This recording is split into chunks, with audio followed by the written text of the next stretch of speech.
We're good. Good? All right. Welcome back, everybody, to another Run Pure Sports episode of the Showdown Show. We are talking with Kurt. I'm going to talk about some round two at the Mexico Open. And we have some fun guys kind of atop the leaderboard. We were just talking about some exposure, some under-owned or even like under the radar plays that are coming through. And we kind of half joked. But honestly, this is probably a great week for Showdown because there's guys that I don't want to play them in my main lineups, but I can definitely see them shooting 6 under and screwing me on full week. So I might as well just play them in Showdown, and did quite a bit of that today. So we're talking a little bit about that. There was a huge split between the AM and PM, and we'll see if that holds true tomorrow. But I'll go ahead and bring in Kurt. I think you saw it was like a shot and a half, right? A shot. Yeah, a shot and a half is like a shot in 1.2 ish. I think it was that. So per usual, we're gonna want the morning guy. Yeah, a big number.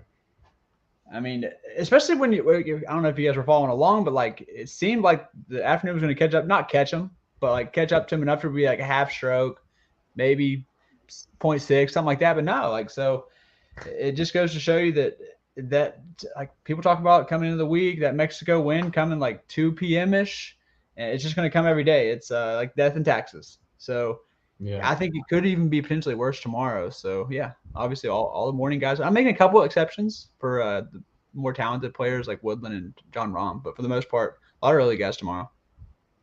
Yeah, I think so. A couple of things that's really interesting from a stats perspective, and we'll talk through some guys that we really like for tomorrow. Obviously, most of them will be going off early, just trying to take advantage of the softer golf course. But you'll notice like a lot of the off the tee numbers aren't huge because everyone's gaining a shit ton off the tee. So, look at. I'll just go down the board really quick. So, like the guys at the top, we got Smotherman shot -8, Van Rooyen shot -7, Jaeger shot -6, Eric Cole shot -6.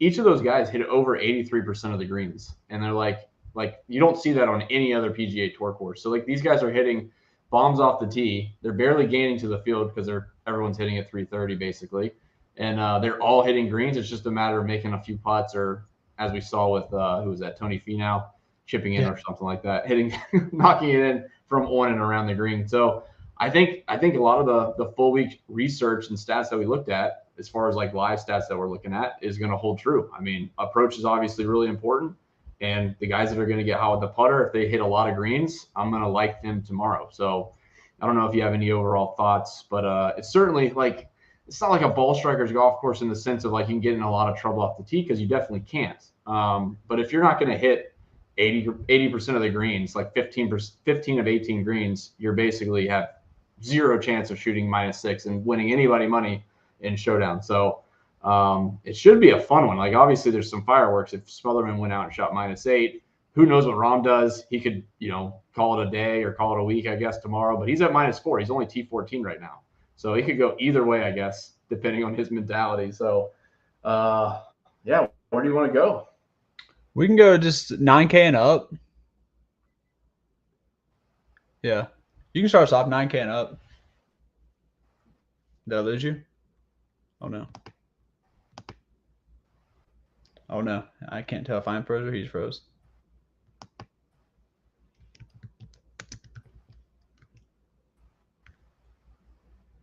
You hear me? I hear you now. I'll wait till you get back. I'll go ahead and give my guys up top. So, guys, I don't, like I said, I like the morning guys, but I'm going to go ahead and do right at the top. I like Tony Finau more than Rahm tomorrow, but I will have some Rahm. Tony, when his short game's clicking, I mean, it's just clicking. Like you kind of know off his first rounds. So I'm going to keep riding Tony. I think what he won't gain tomorrow with the short game, because he did gain like 2 or 3 strokes with the short game, I think he'll gain an approach. The guy can absolutely throw darts. So I'm not going to be on Clark. I'm done with that. No Højgaard. I do like Woodland, another guy going out later. I like him coming into the week. The stroke gains, the approach looks good. Just lost it with the short game. Patrick Rogers, hard pass. Maverick McNeely, I will be on Mav. 300 a day. I liked him coming into the week. Let me pull some of the stats here. A lot with the short game, but I don't care. I think he can make it up on approach tomorrow because he does go out early. Same time as Tony Finau. So I don't really like the rest of this range. I will say Griot because I like him for Showdown formats, but I'm going to keep it somewhat tight up at the top here. You back with us? Yeah, I am. Sorry. I don't know what's going Perfect. on. It's like hit or miss. So hopefully they're catching one of us when we talk, at least. Yeah. Hopefully. So I think you're spot on. Like there's guys that I didn't play for the full week. Like I know you were higher on McNeely. I was not. But I will be going back to a lot of the same guys. So obviously Tony Finau is a phenomenal play. I had a good bit of Hogard. I just think he sets up really well on this golf course. It's just a matter of making some putts. But he's the longest guy in the field, in my opinion. And I want to target that. I think Taylor Pendrith is still okay from a PM standpoint. He provides a little bit of value because I'm not super excited to get down to like a Ben Martin, even though he's going off in the morning. And Andrew Putnam played well today. I'm not excited about going there. So the one thing I will say is I don't think it should be an issue because most of these guys are in the PM, but I'm not going to chase any of the guys that went low today. So I don't know if you have a different opinion, but like Jaeger, have plenty of him all week. I'm still not going to play him tomorrow. Let him shoot -8 again. I'd be ecstatic, but I'm not going to chase the showdown round. Yeah, so I'm with you there. And like, I mean, in the tougher conditions, I think he shoots 3 under, you're fine. Like he shoots 3 under and you fade, you're fine, especially with the ownership I think he's going to have. So I am with that fade. And I didn't mention Pendrith because he's below 9K, but hey, I loved him coming into the week. Is in the PM wave, but I actually will play him over Jaeger. So hopefully, I'm hoping Jaeger gets more ownership because I know people were on him in the Classic this week. But we'll have Pendrith. But for the most part, I don't like you said, I don't want guys who went low today. So Pendrith, I'll maybe have 1.5x, maybe 2x, but nothing too crazy. Not a core play for me tomorrow. Yeah, I didn't mean to jump the gun, but there's definitely guys above him. Well, he came into the week at 9.3, correct? 9.4. So. Yeah. No, I don't have it pulled up. But yeah, he was over 9K. Yeah. But like there's guys above him that I just don't have much interest in just going to and chasing. Like Grillo has not been great this year, even though we played a lot of them. So that's just personally I'm kind of like I've rode the ship or not ridden the ship, all year, and I'm not going to jump back for one showdown round. Like hopefully he plays well enough and maybe he makes a player pool in another week or two. But for showdown, like the guys, I don't know, like not going to go back to Gary Woodland or Patrick Rogers, but like Hogard's super interesting to me. I think Finau's the lock as far as like the expensive spend up. And if you really want to be contrarian, I guess you go play Wyndham Clark, but that's a pass for me. He didn't look good and he's playing the PM. I think he's already calling it a week. Go look at Aaron Rye's stats today. Pull it up real quick, and I think I'm going to make him my favorite. I'm going to rank him ahead of Pendrith, Grillo, and I mean, so he gained 3 strokes tee to green and lost 4 strokes almost putting. And I know people say, "Oh, it's what everyone does." I don't give a shit. Like, I don't think people are going to look at that and rush to get him. A couple people on him, but like, I don't know, man. I don't think he's going to be as high owned as you would normally think for someone with those stats. And since it's Aaron Rye, no one wants to play Aaron Rye, bro. So I'll rank him higher than Grillo and Pendrith. Yeah, I can get behind that. That works. All right, we can go down. And honestly, I mean, I would be remiss. I don't know how John Rahm got to be so expensive, but I mean, I think if you're MME or even 20 max, Rahm should probably still be in your player pool. If you want to go that route, like of all the people that could break a slate, and even in the PM, like you could grab him, and there's enough cheap guys that can all go low. We saw it today. Like literally everybody down the top of the leaderboard is like sub 7,800 besides Jaeger and Finau. Like everybody is super cheap. So there's ways to get different. I think Rahm is going to be so low owned. It might be very intriguing if I could get Rahm and Finau in the same lineup, and then Rahm gets a late hammer and shoots like -7 would be ideal. So we can move on to the 8K range. I think overall, let's just look real quick at guys that are teeing off early. I'll just spit it out there for the people that are listening. We got Ben Martin, 9 o'clock, Andrew Putnam, and Will Gordon. I think that's it, right? Yep, that's all I see.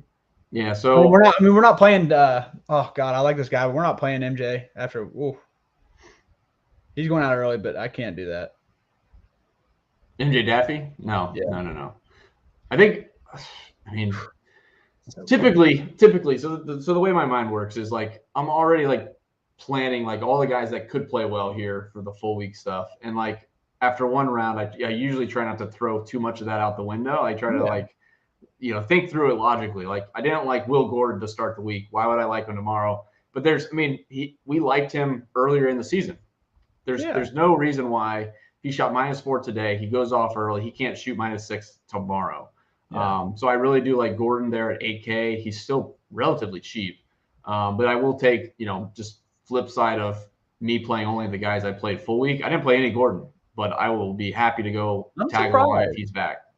I'm surprised. I mean, I know it's definitely a hike in price for him, but I didn't come off him. I still. Well, that's fine. I mean, that's great.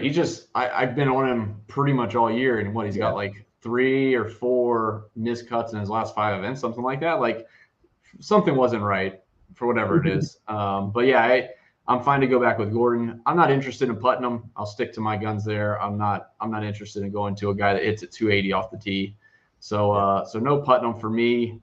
And same with Ben Martin. So that's kind of a fade range, I guess. I don't have anyone I have interest in going off late. I'm not going to chase Brandon Wu, who shot -5 today, teeing off in the afternoon. So I think if you're building a bigger pool, like guys like Alex Smalley is fine. Bo Hostler is fine. I would not go back to Jaeger.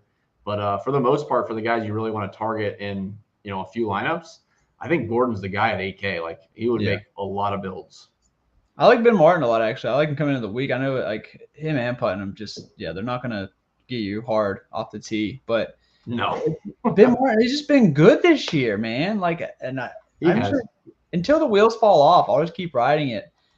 And like, I know you want more for 8.6, but like if he gets his 400 or 500 tomorrow in the better conditions, even 4 and a bogey free. Like that's like not every guy in your line is going to be a world beater. So hell, even fuck it, give me 3 in a bogey free round with the streak. His 3 birdies coming in like that. That's how it comes. So give me that. Yeah. But I agree with you. Most of the guys in this range don't really do. I mean, SH Kim, I'll tell you what, he scored today. He only went 200, but he scored like a motherfucker today. Yeah. He can play, and he had a big price jump. He had a huge price jump. Actually, I need to go check it. He had to be like slow 7s, right? I think he was 7.8. Okay. I thought he was lower than that. Still, I mean, that's a big difference. But Will Gordon and Martin here, kind of the guys that have been on all year in the 7.5 range, but good for little showdown action.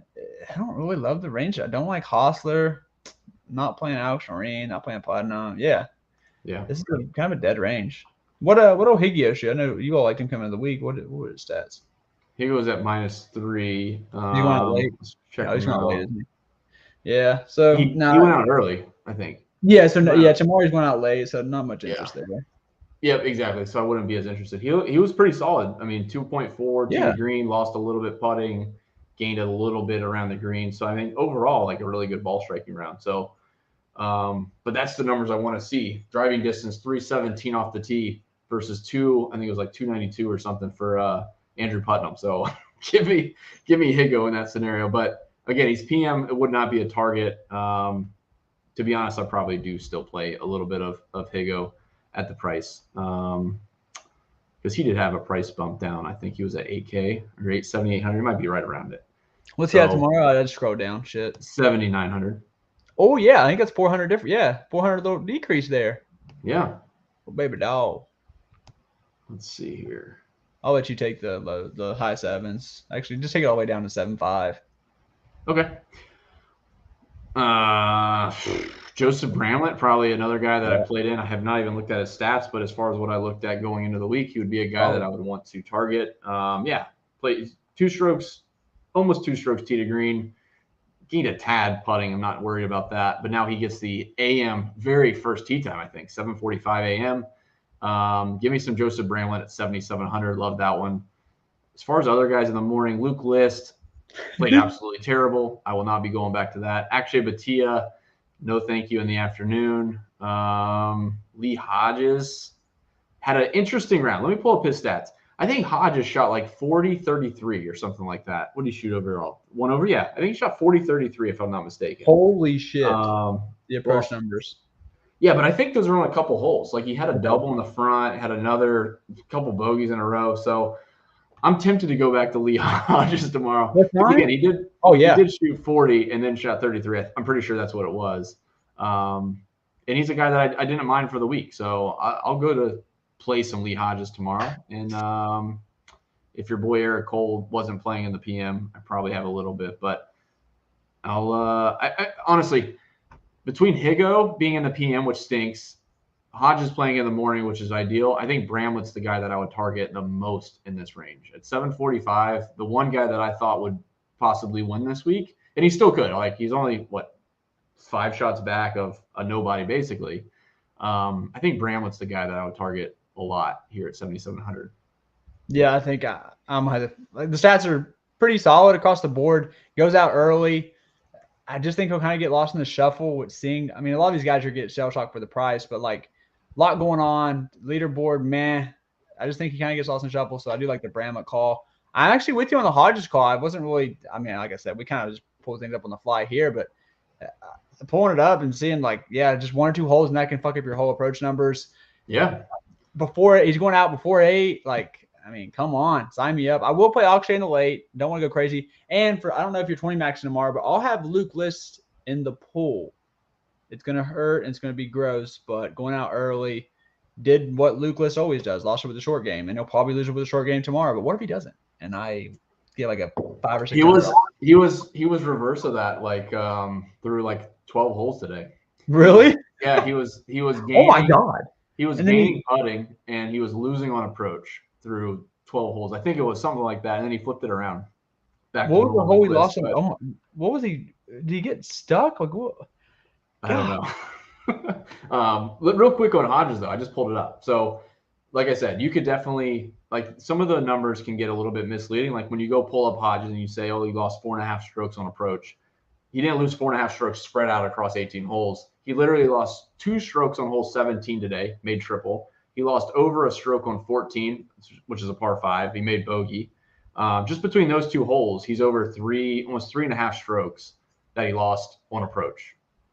There's a huge difference between him losing, 5 strokes across 18 holes versus him losing 3.5 on 2 holes. So just to kind of to retout Lee Hodges, I think most people will not play him for that reason alone. He's not under par. One, if you just look at the numbers, it looks ugly. But I watched the round live. I was watching it through the front nine. This dude's blowing up.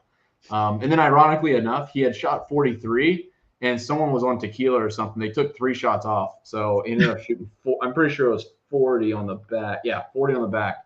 But somewhere it was 43 for an hour. But besides the point, I think Lee Hodges is super interesting. Made the turn at 40 and then birdied 3, birdied 6, and birdied 7. So hopefully he can continue that on and shoot 6 or 7 under tomorrow. I like that. I love that call. That's a great GPP call too. And honestly, Absolutely. You can play that as a good GPP play and a single entry GPP instead of playing it more like cash and single entry. That's a good single entry GPP play. Yeah, and he's so cheap. It's not like you're beating your head against the wall. If he was 9K, well, I mean, you're kind of reaching, I guess, but you could go up and play a good player. Well, down in this range, you would probably play him anyways. And to know that he turned it around to shoot that good, to shoot 3 under on his back nine, let me play the hot hand. Let him come out brand new right in the morning, shoot 6 or 7 under. Let me collect my cash. So that'll show you. Really nice.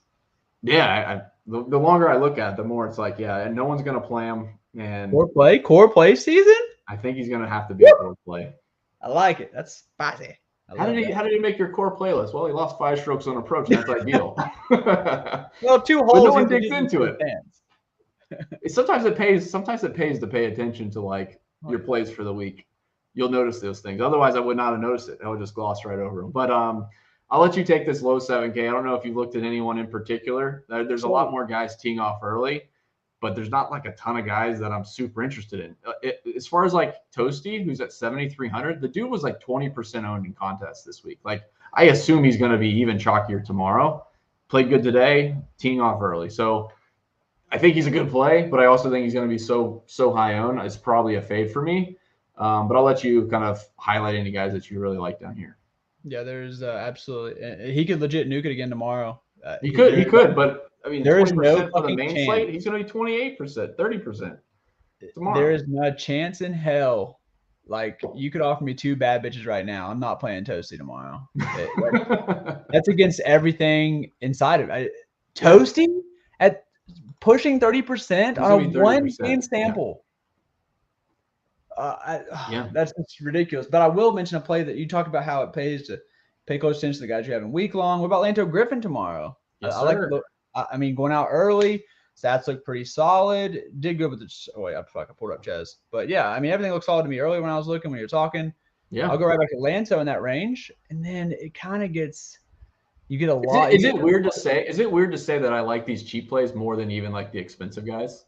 Like no, because it's just Tony and John, and then it's like no, and then it's just nobody's immediately. But yeah, like in this range, like we just talked about Bramlett, talked about Hodges, talk about Lanto, like I love those plays so much more than any of the expensive guys, like besides Rock or besides Finau. So you could see them outscoring like the entire higher nine. That's just welcome to Mexico. Yeah, we had a few of those events. I think Wyndham got a little bit of the water worm this week. Oh dear Lord! What's funny? He was playing so well. I know. And everyone was like, "This is too good to be true," and yes, it was too good to be true. Yep. Yeah. Okay, so we go on a stretch of guys that go out late, and then let's see. I'm not playing Lipsky. Ches, meh.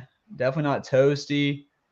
What did Badley do? I actually didn't hate him coming into the week. He didn't make the pool, but I didn't hate it. Gosh, this is. I guess we can start finding some guys to help us fit Rom in our 20 max. Yeah. Nunez. I don't know what you see with Nunez, but I like the kid. Been playing him a lot all year. Love him. Really, same. I hold his Rainmaker cards and everything. I love Nunez. Yeah. That's look promising for a bounce back spot tomorrow, possibly. I don't know. He's just been so sneaky. Like he hasn't popped. So like no one's giving him any notice. But like his numbers are always solid. He's the longest hitter. I don't know what his numbers are off the top of my head, but I know he's not short. The dude's good, and I like Nunez quite a bit. Novak goes out 756. Oh shit. Ooh, that ain't bad for a guy who shot 4 under. I'd rather play Novak than Toasty. I know the price is different, but I know the ownership's not going to. Toasty's a good play, but he's also going to be too owned. Like, and his name's Toasty, bro. Like he's a kid. I watched some swing videos of him earlier, just like, who is this guy? And I watched it, I was like, no, you don't play that. You don't play that. I think Schmid is interesting. Matthias Schmid, whatever you want to call him. He's at 7K. He goes off fairly early, 9:35. So not like the early guys, but played really well. Shot -3 today. He gained 2.5 strokes off the tee. He lost a little bit on an approach, but like we just said with Lee Hodges, some bad things can happen. Overall, moderate. Let's just call it even on approach. But I think Schmid is a guy that could go off early. Again, he had the PM wave today. Averaged 315 off the tee. I like the Schmid call at 7K. Let's see here. Just trying to eyeball the early guys. That's kind of a bias, but I'm a Carl Yoon guy. Lost on approach today though. Do you have any love for Brandon Matthews? I heard you might like Brandon Matthews. Oh God, are you trolling me? Look, I'm fucking playing him. Like I'm doing it. I think you got to double down. You got to double down in this situation. You got to. And the thing is, what it makes it worse is like, I don't know. He just did nothing makes it worse. You just got to double down. Yeah, and I absolutely that makes it worse. Like I'll probably have in 20 max. I'll probably have like 4 out of 20. That'll be double the field. That'll be more than enough. Oh, you'll be way more than double the field. Oh wait, yeah. You'll be the only guy. You'll be a million X the field. Me. You'll be a million X the field. That's so much pain. What do you see on Strowman? I like Strowman. I was going to say Brent Grant. Brent Grant's fine. I played him for the full week. The dude kills it. The dude actually kills it. He's been good in Showdown formats too. He's just a streaky guy. Like he could go super low and then he could blow up the next round. But like for Showdown, he's perfect. Let's see. Streelman. I mean, pretty good. I mean, his numbers look good. I think he's fine. Like, I'll be less picky on these cheap guys because, like, if they shoot -4, it's okay. It's not the end of the world. So I think he's fine. He would be a target, but if we had shot data last week, maybe I would have saw that it was Sean O'Hare that was carrying the Brandon Matthews team. It might have been. It obviously was, I guess, because he shot 500 today, baby. 4 or 5. Yeah. He pretty was good. God, he was rolling it. Probably what he was doing last week too. Yeah, overall just good, right? 1 stroke tee to green, 3 strokes putting. Nice. That's a way to get it done. Let's see here. Did you have any love for your boy Goya? I know you liked him earlier. Hell no. What did he shoot today? 7 under? 6 under? 6. Ain't no chance I'm playing that. But what'd he do? I don't think he's gonna be that high owned. I don't think he's gonna be that high owned. What did he gain? Like 8 strokes putting? 6. 6 strokes putting? Yeah. I actually might still play him at 6,700. I don't think it's obviously not a good strategy to target good putting, but I could still see him gaining 3 strokes putting and his approach numbers pick up because he's pretty solid. I've been playing a decent bit of him, and if he's gonna go off early-ish, I might as well take a chance on it. Jimmy Walker, God, 7.5. He's had a couple good rounds this year. He has. He was leading the RBC Heritage through 54, right? And yeah, pretty good today. Yeah, I mean, the guys that go low are going to gain some strokes putting, so it's not like a huge red flag. But tee to green, not the best, so probably not going to go there. Well, I got a couple I like. All right, hit me. I got to pull the stats on Cameron Champ, but it's not him. Adam Long, I like to come into the week, going out early. Haven't pulled the stats yet. We'll do that soon. Soon you will know. Soon we will all know when he ships the slate for us tomorrow. Haven't looked at the stats, but he's one of my guys. So 1, 2, 3. So I'm probably rank it Adam Long first. Soon you'll know, and then Champ, and then I'll pull this. I mean, Champ, the stats were meh, but I'll pull the stats on the other two now while you get into some guys you like. Yeah, I'm just trying to find some guys like Scott Harrington. He's going off early, but he played well. You try to balance the ownership as well, which is tough. If most people are going to come down here to see who played well, Scott Harrington gained 3 strokes tee to green. The dude played pretty solid. And I was wanting to play him for the full week, and I didn't. And I kind of have some FOMO now. So at 6,300, I think he'll probably be in the player pool. I have no idea what his ownership's going to be like. Generally speaking, there's no one that gets a super, gets pulled really high. That's under 6,500. People just don't like to play guys down here. So I don't think he's going to be crazy. I could see him even being 5 to 10%, and that's okay. So I think Scott Harrington at 6,300 is a way for you to get into Finau and Rahm if you want to play the 2 studs. How far did Soon You'll Know hit it off the tee today? You have that? I'll pull it up. I'm gonna guess 275. Small noodle man.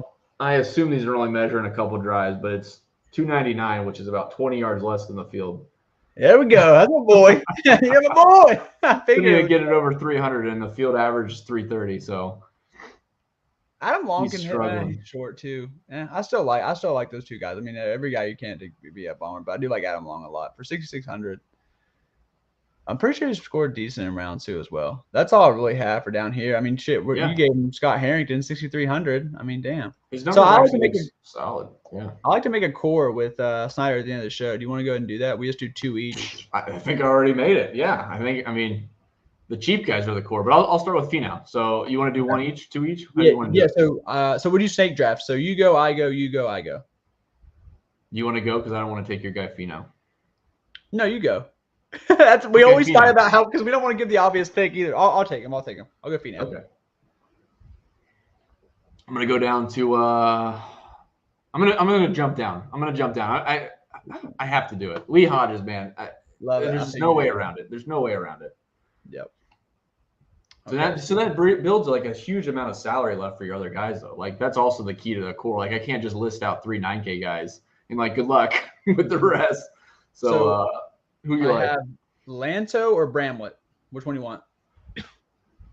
I want Lanto. Give me Lanto. All right, so I got Lanto, and you wrap us up. I will go back up. I'll go back up to Gordon. I think Will Gordon at 8K is still cheap enough and provides some good upside. I think from a core, that's as good as it gets. Yeah, I mean, you're left with 81. I mean, Okay, so let's see. Yeah, I mean that It's leaves gotta you be over more 8K you have left, right? Yeah, you have like 81. You can get an 83 and an 81 guy. Or you could just get a 7K and go back up to 9K if there's someone you like. But Yeah, like your boy. I mean, you like a Hoygaard. Get a 6,500 guy. Yeah. I think Hogarth's fine. Yeah, Something like that. You could. Yeah, I actually like that strategy better. Like a high nines. I like Aaron Ryan. that's what I would do. Yeah, that's what I would do instead of because it's so slim around 8K anyways. Yeah. Let me just go punt off somebody and try to get some high upside somewhere. Yeah, I like a couple things you can do there. All right, so I'll let you get us out of here, and then I'll press the button. But guys, as far as I go, you'll see me again Saturday. Will they see you again Friday? I don't know. I don't know what the schedule is. Typically, yes. Typically, I'm on the Friday schedule for Showdown. We'll see what comes up at 2 a.m. tonight for the schedule tomorrow. But appreciate Kurt hopping on the call or hopping on the live stream to round 2. Appreciate it. It's the first time we talked. I think we flowed pretty good. So appreciate it. And sorry for the technical difficulties the first 3 minutes of the show, but I think it smoothed out pretty well. I think tomorrow's going to be good. So get your contest reserved, get your lineups built, and 8:45 a.m. Eastern, I think it locks. Should be a fun sweat. Hopefully Lee Hodges comes through for us. So good luck, everybody. We'll see you later. Bye.